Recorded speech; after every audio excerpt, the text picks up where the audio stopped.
Welcome to a read along with Dr. Powell in the book Discrete Perspectives in Mathematics. This is subsection 6.2.6, using the base and input analogy to compute. Remember how we have like a base vector and then an input, like base, then input.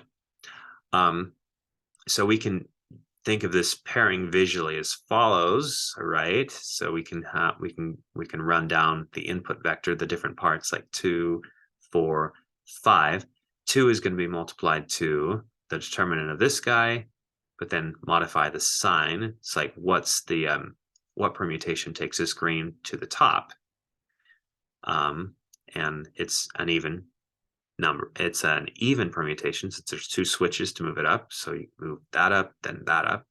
Here, there's just one switch, so it's an odd permutation, minus. I think the same idea is 4 times the determinant of this guy, but then put a minus on. And then 5 times determinant of this that's already in position. So that would give it to us. Kind of just run down the input vector and then just kind of move the base up and down. Okay. And so what we'd like to do is the permutation is we want to move the green to the top. Now notice when we move the green to the top, we're always also permuting the red. The red actually moves down. So the red is moving down, the green is moving up. Okay. And in reality, you could kind of switch your perspective and by permuting kind of where the input and the base are, and you kind of reverse that idea as well in some ways.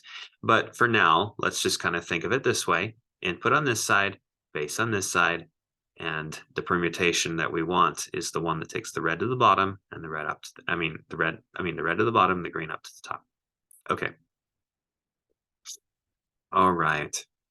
So we can even do it here. Now this is interesting because now our input in red has multiple vectors, and our input, and our base right here is 2. This actually works perfectly well as well.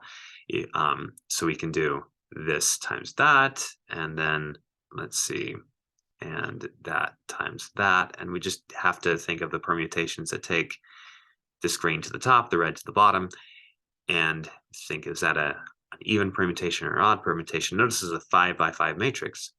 Yet with these splittings up, these splitting up with this 2 and this 3 here, okay, the different ways, those are all the different ways we can move it around. We just have to think about the signs of those permutations. And then what we do is simply take the determinant of this piece times the determinant of that piece, but then modify it for the sign. So determinant of that times determinant of that, modify it for the sign, up and down, and add them together, and we actually get the determinant. That's kind of a fun example for a 5 by 5. Most people don't usually think of it this way, although it's completely valid. Using the same basic idea, I did not verify exactly all the particulars for that, but it's the same. It's very analogous, and it works the same way. Okay, so let's suppose we want to find the determinant of this matrix with a base, and you have 2 inputs. Now this is interesting. Now we have our base is just a single vector, and our input is like a whole like parallelogram coming off. It still works the same way. Let's see. Right. Okay. It still works. This still works the same way. Now this has an easy green move for calculating determinants. So we're kind of thinking when green is at the top versus, so we're going to have like one thing here, here, here, kind of going down as we go. The green base is only one column. Then moving it from the top down always gives us the following permutation. So we want to get the green to the top. So at the beginning, it's a plus. Then if it's right here, it's a minus, then a plus, minus. That makes sense because we're switching it one at a time as we move down.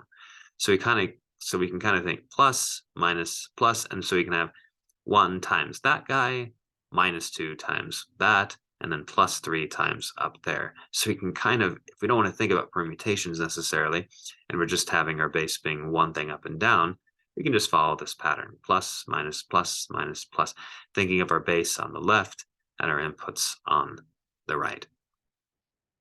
Okay. And we will end this little subsection right here, and we'll start the next one, which kind of follows these ideas as well. Thanks for watching.